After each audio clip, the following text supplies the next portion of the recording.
Hey everybody, welcome back. I just finished reading Volume 14 of Hajime Isayama's Attack on Titan. Look at that cover. Look at that cover. Let's just start with that. Good composition. The art actually doesn't even look like Hajime's. If this is Hajime's art, I mean, I wouldn't believe it. The line work is nice. The color is nice. The composition is nice. A little bit of a quirk on the angle. Boom, boom, boom, boom. It's really looking good. I just opened up with that one. I don't know why.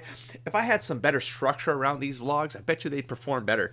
But this is the way I roll. I just kind of start recording because I just finished reading this and I want to have it as raw as possible because that's how it feels like it works for me, because I still have the same energy coming out of the read of this, so that when I'm talking, I feel like it conveys better. It's also almost 1 in the morning, and that's why I need to get this out now. I don't want to wait till tomorrow morning because it's going to be like I'm going to have to remember things. Listen, I just got to move through it now. And so it starts with episode 55 called Pain, and we have Erwin here presenting to Pixis the idea of this takeover and how it might work, because of course he's got to get the garrison to kind of flip sides, and he won't really do it. He's an old man already and the end of his career kind of scenario, but you know, he's open to hearing how he thinks he's going to pull it off. Now, we just finished reading the volume where it suggests the bloodline thing. We got the whole Krista Historia coming into play. There's a bloodline there with the Reyes family, and I mean, I just assume, of course, that is the raw bloodline, and that they have a way to get in. I assumed that was a royal line that possibly gave them the princess angle to take, or I mean the queen, as we are going to learn about in this volume, where that becomes basically, I'm just going to skip forward a little bit. The exchange with Pixis is basically like, we can do it without killing people, without causing a catastrophe. Now, if we all know how patterns work, first quarter of the volume means that if you're saying that, hey, we're going to do this out of catastrophe, well, you know that by the fourth quarter that a catastrophe is almost inevitably going to happen, because you have the whole everything has to go wrong, right? So that your act 3 is just chaos ensues, and boy does it. So let's get our way there. So we have a cool backstory to Erwin that comes up here, where Erwin's father is a teacher, and while kind of in class, because he just shows up to class and listens to the father talking. Now, it doesn't tell us what the question is, but it says, like, I asked him a question and he didn't answer that, his son, in class. But when they got home, he gave him the answer. Now, again, we're not told the answer here because, again, it's clever pacing in the storytelling. I will give it that. Because what happens next is Erwin gets the answer, but then he hits the streets and he starts telling all his pals on the street about what he's learned about. He gets a visit by the MPS of those days, and then lo and behold, a few days later, his father does not show up. He's gotten taken out by an accident. And so at that point, he's like, based on what his father had told him, that there was, conspiracies. Basically, let's summarize it as that. And he was too young to realize why his father didn't answer him publicly. And then when he answered him privately, and then he took it public, and then the father died, he kind of started putting the pieces together, especially as he grew up. And that's what led him to becoming who he became. He wanted to become a commander, and deep down, he always wanted to prove his father right, that his conspiracies were not that far-fetched, that there were shenanigans afoot, and that basically there's no way that the humanity could have sustained itself in the last 100 years inside the walls. There had to be something before that, etc., that all those books got destroyed along the way, and people's memories got tampered with. And that was the big takeaway for Erwin, where he really wanted to kind of like prove his father's conspiracies right, because they really didn't make sense. And so that exchange basically ends with him saying, we basically got the queen. That's our trump card. We're going to replace the fake king with the real queen, and then, everything will go fine. I mean, will it though? I mean, Commander Pixis doesn't quite think so, because, people still have to buy into the idea of it, and it's a hard sell downstream, to the population and the merchants and whatnot, and blue coats, if you will. So it's going to be a rough sell. In any case, then we switch to Pain. Another Pain sell, man. Boy, we got Hanji again, way too excited about these kinds of things, basically just getting right in there into the into the fingernails. And of course, there's an oopsie trying to get that fingernail, and just oopsie. I guess I broke your pinky. Basically, it's like, why would you peel off someone's fingernails without even asking questions? Well, their plan is basically, well, no, we're going to do everything to you that you all did to Nick before Nick was killed. So we're going to get you that far, and then we're going to start asking you questions. That's pretty brutal.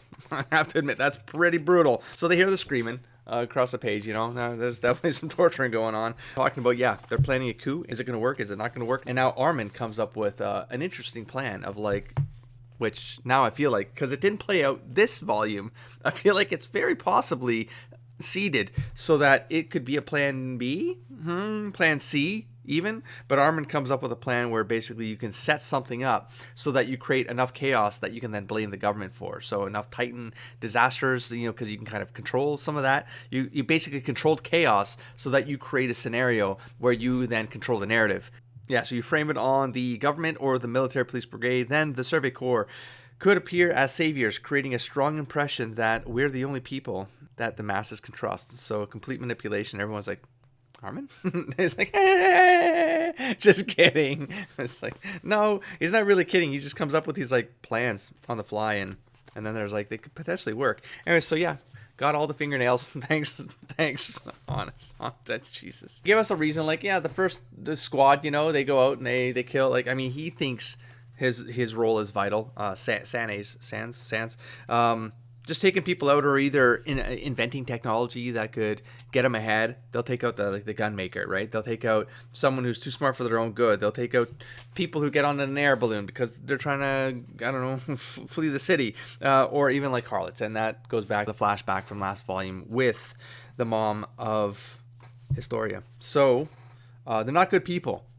And this torturing, I mean, they catch up. I'm not going to put that on the screen too long because of YouTube, but they catch up to all of the things that were done to Nick, and then they start asking questions like about the bloodline, and he's answering, but you can kind of tell he's probably not answering the truth. He's not saying the full truth. He's basically saying the real king is the real king, and that the other one, and he's basically flipping the script, and that the other lineage, the Reyes lineage, is not that strong. It's like this like general one that's out there, general bloodline, but it's not that smart. It's not that important. So they get him as far as it looks like they can take him, and I mean he kind of understands what they're doing because that's who he is and that's who he's become, and he's kind of he's just a monster, and he's kind of dealing with monsters at this point. From his perspective, he's like, it's just the way it is. It's like it's almost matter of fact, the torturing, which is kind of sad. Which of course Hanji is sort of like says, and she's feeling kind of sad for him. Well, I mean, it's kind of a terrible place to be. Anyways, it's a pretty lonely spread here.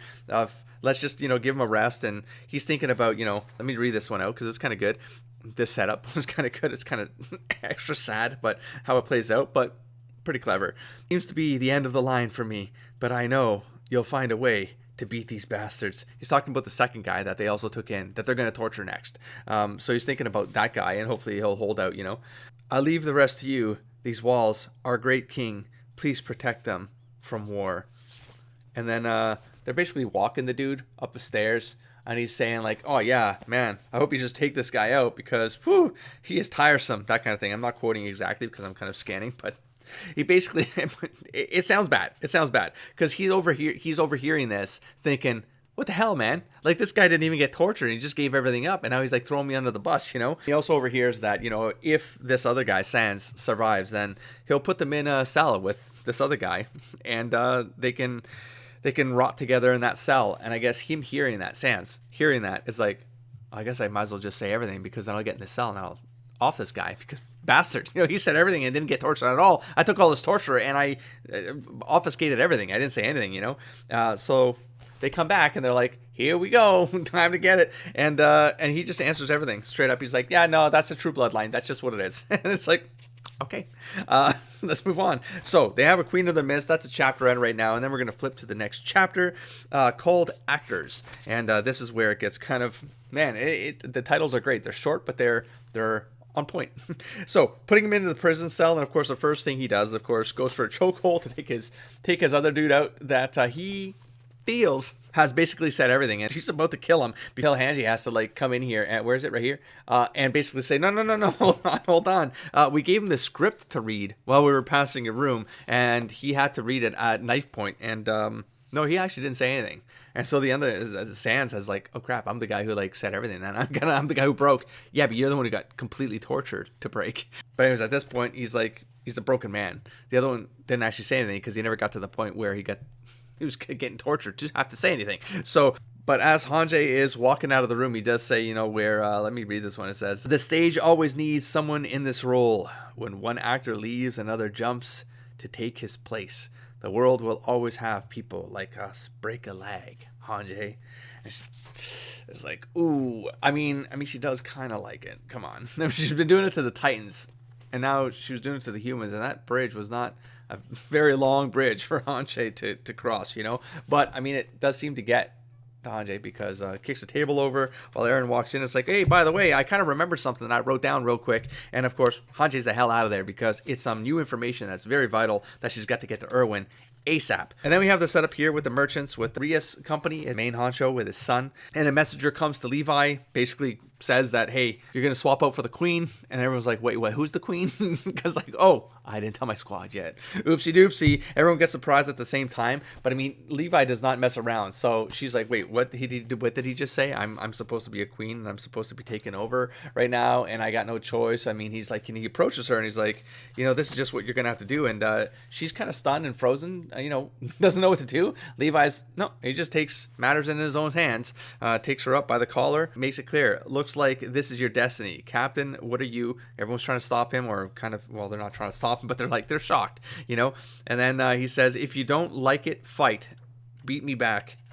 And he basically says, you know, he doesn't care what choice she makes, because he's willing to kill people to move this thing forward. So there's two options on the table. They can go in and fight and kill people to get the thing by force and humans have to die, or she could become queen and we're going to save lives here. And you're going to have to that's your role. That's your destiny. That's the part you have to play in this operation, you know? And as a soldier, I mean, soldier mindset, she just do it. If she doesn't want to do it, then fight back. It's what Levi says. Then just fight back. Just push back. Like, make a choice. And that's always been Levi's thing, right? He doesn't really mess around when it comes to things like that. And we're going to see how that sort of plays out. I mean, yeah, because some of the history of Levi and who trained him comes up real fast. Anyway, she agrees. You know, she's like, I'll do it. And then it's like, everyone's like, well, that was a little bit too far. That went a little bit too far, possibly. They're basically setting up the hostage switch over here with Eren and Historia, putting some blades under their tongue and in their hands, and just, you know, some tiny little blades that they can use as leverage to get out of there. Possibly Eren to cut himself so he can turn into Titan mode. And then the first squad shows up, and oopsie doopsie, it looks like this one dude is the one who slit the mom's throat. We have another connection point with the side characters that they're all important, and he wants to take a walk. He wants to take a walk with Rias. What could possibly go wrong? Let's take a walk in the woods.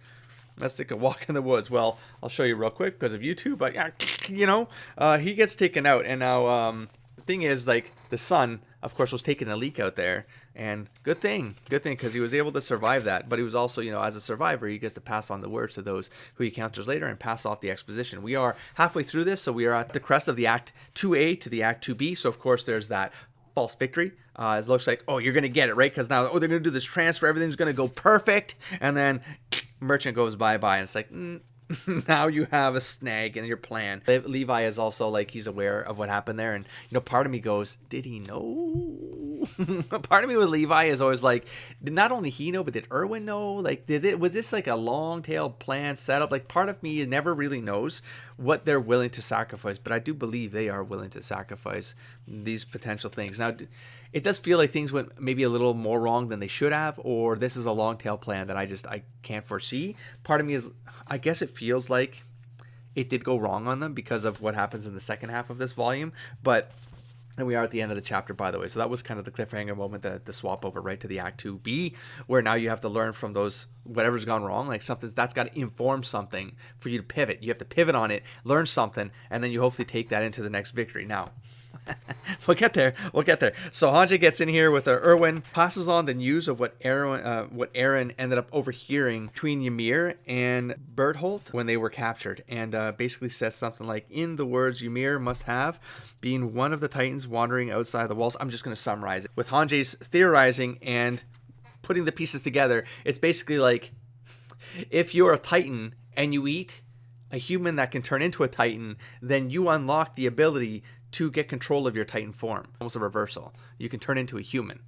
That's how I took it. I hope I read that right. So, and they're like, wow, that kind of might change everything, because it implies that there's other machinations going on here, and they say it straight up, right? They might have their own Titan, and they want that Titan to eat Eren because it allows them to then have control over a Titan and the powers that Eren would, I guess, transfer transfer to it, possibly. I'm not sure, because we're still missing some pieces, right? That's kind of the speculation, is that we might have to rethink this, because there might be a bigger play here that they were not anticipating. So with that, they're going to push forward. They get news of like there being a murder, because of course there was a setup when the merchant was taken out, that the Survey Corps was behind it. He gets brought to the city, and it's like, now that the police force is like, okay, well, now no more Survey Corps. We got to disband you. You got to bring all your people in, and until we get a look at this and investigate, etc., etc., etc. So Erwin does promise to avenge him when he finds out what's going on. You know, he was a guy who was taking advantage of Trost, but at the same time, when Trost was at its worst, he was there to help Trost out of those problems too. Like, he never left the people of Trost, and so that's why it's like he deserves to be avenged. Like, he gave his life for fighting for something that the Survey Corps itself also believes in, that kind of thing. And then the sun comes back into play here, and that's that transfer of exposition to Hanjie, because now we have now he's still like a not suspect, but he's a sketch. You know, he's like, he makes a comment about being kind of like a life lived as a mouse can still be a hard-fought one. You don't have any right to criticize me for deciding the way I live, because she's basically using the same phrase that Levi will throw at people, right? Like, what do you live for? Or Erwin did Erwin do it? I think it's usually Levi, right? It's like, who do you want to be? What kind of man do you want to be? Like, if you have a choice, you're gonna die. That whole spiel, you know. So it looks like Hanjie like took a bit of that, but it's not selling it the way that Levi sells it. This guy's just like, nah, man, I just want to be a mouse, man. Like, I want to live that life. Don't push me into like having to sacrifice myself for some greater good. Like, it's just not his thing, right? He's just a coward. But anyways, gets taken away. I don't know. That one's kind of a loose thread at this point. And then things are about to get crazy. So it looks like, yeah, they're after the remaining folks in the Survey Corps. They're sneaking around, sleuthing in the city, trying to get into position so that they can enact their plan A, because there's options. Well, things go wrong. Scoping here, Levi with his crew of 3 others are scoping out this territory. Well, things don't go so good. There's like a bluey gunshot. I mean, that head is gone. And then head is gone again. YouTube, I just want to be a little bit careful here. I mean, heads are gone. Parts of heads are gone. Big bullets. And we get introduced this maniac right here. Kenny the Ripper. This is kind of like a jumping jack, kind of Jack the Ripper-esque kind of motif going on here, obviously with some variations, and that fits into the Attack on Titan world. But they also have these jets and fly around, but instead of blades, they have these guns, and there's more than one of them. There's a crew of them that has capability. They're not as good as Kenny, but this fight does go on, and I mean, this chase goes through the city and it looks good. It's a very nice choreography going on here, and it's just cool because it's like bringing a blade to the gunfight. Well, I mean, this is why you don't bring blades to a gunfight, especially if they also have the kits, you know, that get them to swing around the city and stuff like that. It's like, so that now they have that and long range weapons. It's pretty rough. So I mean, Levi does take a shotgun blast. I mean, not fully to the face, but you know, he takes a couple of the pieces of shrapnel to the face, hides behind a bar, and Kenny comes in ready to rip some more. They have a little chat, and you find out he was trained. So he's part of this crew, because Levi's up on the roof here at the beginning of this chapter. I'm going to roll back a little bit because there's a nice mirror pattern happening here in this chapter, this episode, is that Levi's up there while the scoping is going on, is that he killed 100 MPS, but they're like, no, that's a legend. It's probably less than that. But no, I mean, the guy's pretty good at it. So, but it's like, how did he kill, let's just say it was 100. How did he kill 100 MPS and then he became an MPS? How does that make any sense? That's just an urban legend from decades ago, though. He exists. It's all true. It's an urban legend, but it's all true. It's still all true. I lived with him for a while when I was a kid. How can you joke around at a time like this? And then that's when he says, you know, he had a big influence on the way I think. When you're stalking a target as a group, using high ground, and good visibility, and that's when he sneaks up from behind and does the pop, all the heads. And the groups, they come up from behind, they kind of stealth attack and take them all out. I didn't show this, but the way that they do the arm, it's like they shoot, but then they kind of like pull in a new barrel, and the barrels have the ammo in it. That was kind of neat. It's a bit like the sword, you know, because they can just take the swords and go for it. And these are guys, they're guns. They just upgraded their strategy. Anyway, so that's Kenny, same Kenny. Okay, so it's Kenny. When did they kill Kenny? Oh my God, they killed Kelly. Are we gonna get to the line? Oh my God, they killed Kenny.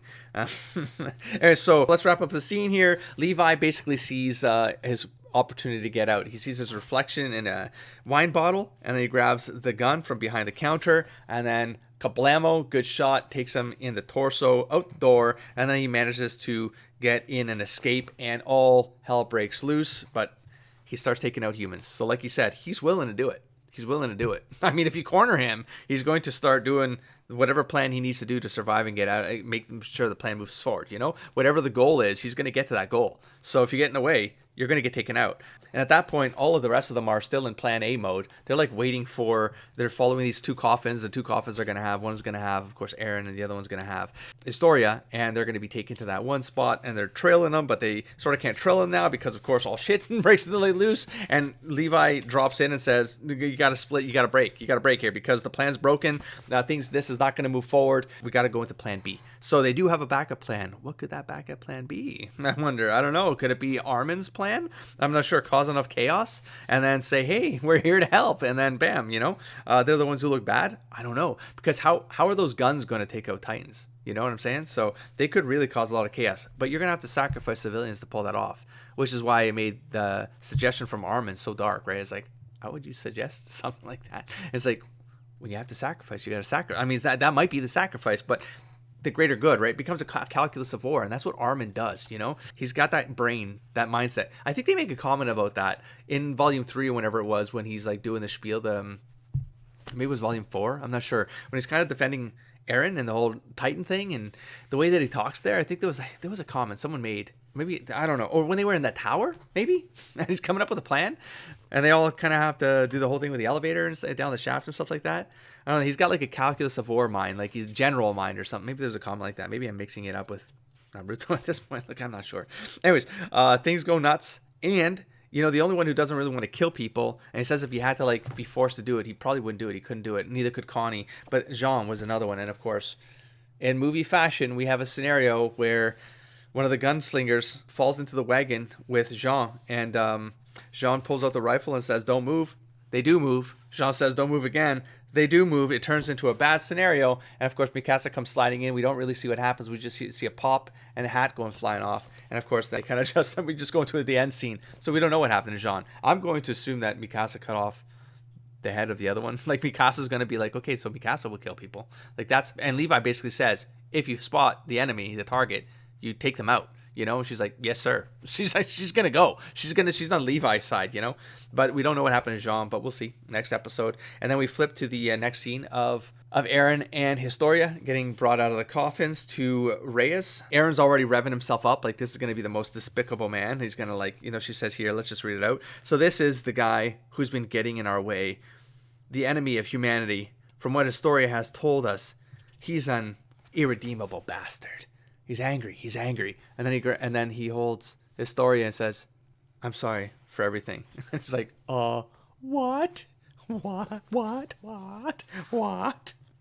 Yeah, that's what we're all saying. That's what we're all, what? And so that was the ending of the Act 3, is that's how the shit hits the fan, right? So you have your false victory, which is they have the plan in motion with Riaz. Everyone's on board. The first squad comes up. Boom, defeat, right? Gets killed. Things go haywire. Now, some chaos mode happens in the second half of the Act 2. We got to work ourselves up to the false defeat. That becomes the victory. We didn't really get it here. So like the patterns break down in the third quarter because it just rolls us into straight up like chaos. It's almost like we're in the beginning of an Act 3, but we didn't actually terminate the Act 3, right? I mean, so what would be the equivalent of that? Oh, it would be the Levi and the that's exactly it, because that was pretty much at that point, right? It's Levi in the bar where he finds his way out. He's defeated, he's cornered, he's swarmed, just like he said. This is what I would do. This is how I was taught, right? And then there's all the guys over the roofs, and it's like, there's no way out. Levi's done. He's defeated. Well, that's your false defeat, right? And so what do you do from there? You give him the victory. Levi gets the victory. He gets out of there. And now that's your Act 3 mode of like all minions, right? All shit hits the fan, everything, like, and it is all the shooters coming after him. Then the squad gets involved and it's just chaos everywhere, but we have to get a cliffhanger in here. And so we don't really get the resolution of that. It's always like a bit of an early stop for the Act 3s of the volumes, right? But that's more of, it's effectively what it is. And because this is the second volume of potentially 4, does this work as an Act 2A? Exposition-y, I guess they tell us a little bit more about Historia. They give us a little bit more context about Kenny, the Ripper. So that's some exposition because it gives us some backstory to Levi. We get some backstory to Erwin. We get some, so there's like exposition, I guess. Yeah, I mean, we got some stuff tied to the first squad, right? And Historia, of course, having to agree to be queen. And then, of course, ending with this moment here. Is that the arc from a 2A to a 2B? Yes. how would we think that through? So because it's a false, it would have to be the false victory that becomes a defeat. There's definitely no victory here. I mean, they're getting their ass handed to them. So the pattern doesn't really work here. But yeah, and this is almost like the rigmarole here, is that it's almost like a defeat because they get captured, but then it's actually like, oh, no, he's actually sorry. So something's going on. Something else is going on, you know? So that's almost a bit of a false defeat that becomes a victory. And then, you know, maybe this is a 3-part arc. I'm not sure. I'm not sure how to feel this out, like, because it'd have to get crazier in volume 15. It would have to get crazier, you know, because we'd have to be in the crest point that goes into the moment where we'd have to go back to Aaron maybe as the focal point. And how does Aaron get out of this problem? That gives us a little bit more. The narrative goes back to the main protagonist, which allows us to go through the whole greater power, greater responsibility, greater consequences. And then you kind of take that to the end of your Act 2B, right? And that would be, it would have to be Aaron driven. So does Aaron have a way to create that chaos, that plan B? Does it involve Aaron? Does he? I mean, he can easily just bite his hand. If they're on the good side, like, I mean, if this doesn't sound like, I mean, they're probably willing to cut his hands free, and if they do that, he can, and then boom, Titan mode, and then he could maybe kick off an Armin plan, the crazy one. I'm not sure. They'd have to get coordinated again, though. They don't have that information unless they all knew there was a plan B. Well, how do they know when the plan B can start, though, from the Aaron and the Historia perspective? We don't know, but maybe there's some other kind of chaos that triggers here. Like maybe because the whole Reyes thing now is in question, like there might be some other rigmarole happening here, right? Some other unveiling that happens with the narrative that has nothing to do with fighting, has nothing to do with a takeover. Maybe that's maybe later on, but this one might be, no, there's some information reveal that just twisted up on us, and now they have to untangle that for the 2B so volume 15, right, being the 2B part of the arc. If this is a 4-volume arc, it would be more like you have to unravel that a little bit, because they have to learn something from the defeat of the midpoint, right? Which is this. They have to learn something from that defeat, re-empower themselves to then take the fight to the actual threat, the bigger threat, which would be the MPS. And then who would that be? Oh, I guess maybe Kenny gets introduced here because this would be our 2A, right? So they introduce our villain here. So yeah, it'd be Kenny. Kenny would be the big antagonist. It wouldn't be I think it's this whole thing is like them coming to terms with the fact that they have to take out humans instead of Titans. That may be the big like challenge of all of this, you know. And Kenny becomes the boss representative of that challenge being defeated. They take him out either at the end of the next volume, or he becomes the ultimate threat for volume 16. I'm not sure. Now I feel like maybe we're going to be exiting where the patterns make sense. I don't know. I still think it's kind of fun to speculate that way and see how it goes, because that way it gives me content here for all of you kind of snicker about if I'm right or wrong. It just becomes part of the content, of course. I'm going to wrap this one up here. It is really late at night, but I've enjoyed my day. I got through 5 volumes today. That was respectable, and I might stick to this format for a little bit because I'm kind of enjoying it. I'm kind of enjoying like how smooth it is if I just read it and then talk to you all real quick like this. And then I'll, you know, if I don't get too far ahead, I'm a little bit worried of spoilers, which is, by the way, why I've recorded these all today, is because I'm worried about some spoilers happening. And so I just want to get a little bit, because if I get more constant with the updates, it's always a risk that I take, right? And so part of me is going, well, maybe it's not that important that I stay in par with you. It's just, you know, the benefit of doing that is that sometimes you'll correct something that I might have gotten wrong or said wrong or caught wrong, you know, and I can get corrected along the way. It'll work itself out. Eventually, if I just read, the stories themselves will straighten out those kinks, you know. But in any case, I sort of lose a bit of that dynamic, but I still get to hear what you're all saying and thinking along the way about parts that you enjoyed, as long as it's not, you know, spoilers. No spoilers for me, but anything that stood out to all of you, of course, you know, I'm always happy to hear what people's experiences were with the manga, your experience with the manga when these were coming out. This feels like it's going into like epic territory at this point. It's not there yet. It's that there's the hint that now this is going to go, hey, now we're learning about the city, which is something I literally talked about possibly, I don't know, volume 4 or 5, where I was like, I'd love to see like this expand and for us to learn about the world of Attack on Titan, but the world was the city, you know. But then you're like, but if you get past the city, now you're going to go into epic territory, and this is where all the legends are going to be. Like, this is where I think things are going to get crazy is in the second half of the series. They're really going to push out into the world, in my opinion, because they're effectively establishing what the whole city thing is, and why did this come to be 107 years ago, whenever it was, you know. I think it was 107, but like how did it become like that? What made them decide that? Like, we still don't know the history of that, the story of that, and I think that's where that story's out there, because they kind of hint on like the history books and like things getting destroyed, people's memories, right? And even they kill the people that tried to escape by air. Well, but why? What might they discover that they can't discover in order to keep the status quo that exists inside the city? Like, that's the macro level quest, if you will, right? What exists beyond the walls? That's the macro level quest and discovery, right? And then you're going to bring back that secret, and that's going to unlock the macro level story, like the secret, the thing that Eren is probably the one destined to unlock, because he's our protagonist. But I'm feeling less and less like Eren is a main narrative focus of these stories. He's in like 10%, if not less, of each of these volumes for a while now. Eren plays a very small part in Attack on Titan, which is crazy. And we're made to feel like maybe Eren is the main character because he gets introduced to us. We know he's like in the first two volumes. We know he's got that. He's the one. He's like our lens into the world. He's got the key around his neck that he's got to go discover, which I did speculate that possibly might be brought up in this volume. Not. So maybe it's in 15 because of the Reyes. Maybe he knows something with Eren's father. Maybe that comes up. Maybe there's a secret is tied to both of them, and that's when the key gets involved. Maybe he sees the key around Eren's neck. I don't know. So it feels like that's still a possibility, though. Where I was going to say something about, I derailed myself while I was in the middle of that because these pieces were firing off and connecting while I was talking, and now I don't know what I was saying. I derailed myself. I literally don't know. The whole world thing, right? And the books and getting out there, the key and the discovery, and how that might fulfill the macro level patterns. It doesn't matter. I'm rambling at this point. It's past 1 in the morning. Thank you very much, everybody, for showing up and checking out this series. This vlog series has been a lot of fun through the ages. But we're gonna get there. So we'll see how long I can keep this going for the next couple days, and then hopefully I'll get these out to you one a day, because these are going to be way easier to edit as well. I'm looking forward to seeing how that plays out, and if this works out, then look at all this manga behind me. It might be fun to keep this going. I'm not sure on what my endurance is like, but this series is definitely getting done. Looking forward to it. Thank you very much again. As always, I appreciate your time, and I'll catch you in the next volume. Don't forget to explore, engage, and inspire, buddy. Peace.